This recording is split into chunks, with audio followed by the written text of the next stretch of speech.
Hello बच्चों, इस video में हम पढ़ेंगे चैप्टर चांद वाली अम्मा।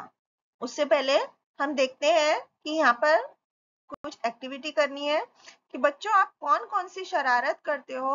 और यहाँ पर चित्र में कुछ चीजें दिखाई गई हैं जैसे कि झाड़ू, पंखा और गुब्बारा। तो इन चीजों का यूज आप अपनी कौन सी शरारत करने के लिए करेंगे वो आपको यहाँ पर लिखना है। तो आइए अब हम देखें कि इस चैप्टर में क्या सीखेंगे और क्या जानेंगे। बच्चों, इस पाठ का उद्देश्य है कि हमें अपने बड़े बूढ़ों का सम्मान करना चाहिए और उनकी बातें माननी चाहिए। और नैतिक मूल्य है कि बड़े बूढ़ों की हमें मदद भी करनी चाहिए और बिना मतलब के उन्हें परेशान नहीं करना चाहिए। तो आइए इस पाठ का परिचय देखते हैं। बच्चों, ये कहानी है और इस कहानी में एक बूढ़ी अम्मा है जिसे कि आसमान बहुत ज्यादा परेशान करता है। तो आइए देखते हैं कैसे करता है। बहुत समय पहले की बात है, एक बूढ़ी अम्मा थी। वो बिल्कुल अकेली थी, उनका अपना कोई नहीं था और वो घर का काम काज, उन्हें सारा काम खुद ही करना पड़ता था। सुबह उठकर कुएं से पानी लाना, खाना बनाना, ये सब काम वो अकेली ही करती थी। और उनके साथ एक परेशानी थी। वो रोज सुबह उठकर जब घर में झाड़ू लगाती थी तब तक तो सब ठीक रहता था, लेकिन जैसे ही वो अपने आंगन में जाती थी झाड़ू लगाने के लिए झुकती थी, तभी आसमान आकर के उनकी कमर से टकरा जाता था।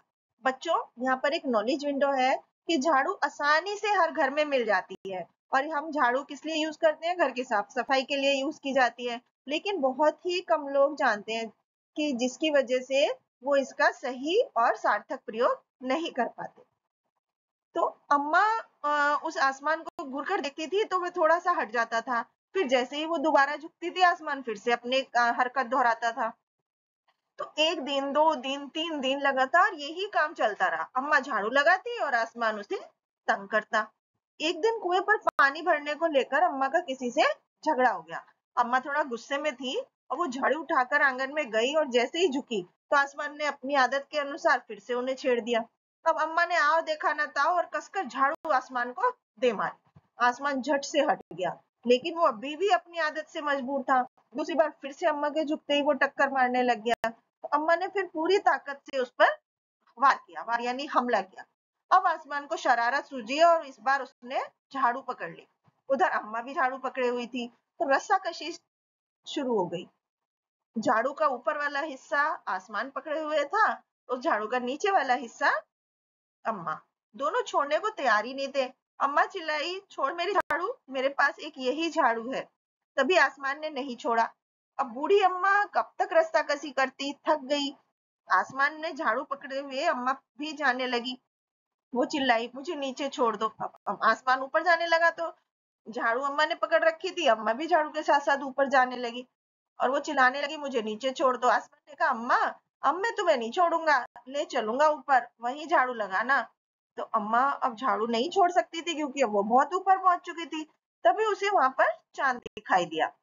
तो झट से वो अम्मा ने अपना पैर बढ़ाया और चांद पर चढ़ गई, लेकिन झाड़ू नहीं छोड़ी। आसमान को फिर से शरारत सूझी और उसने सोचा कि अम्मा तो चांद पर चढ़ गई है, अब ये चांद उसकी मदद करेगा तो मैं हार जाऊंगा, क्यों ना इसे यही रहने दूं। अब ऐसा सोचकर उसने झाड़ू छोड़ दी। अब अम्मा झाड़ू सहित चांद पर रह गई। अब वो इतनी थक गई थी कि झाड़ू पकड़े पकड़े ही चांद पर बैठ गई। अब आसमान ऊपर चला गया। उस दिन से आज तक बूढ़ी अम्मा झाड़ू पकड़े हुए चांद पर ही बैठी है। तो बच्चों, इस कहानी से हमें क्या जीवन मूल्य सीखने को मिला कि हमें बड़े बूढ़ों की मदद करनी चाहिए और उन्हें बेवजह से परेशान नहीं करना चाहिए। Thank you.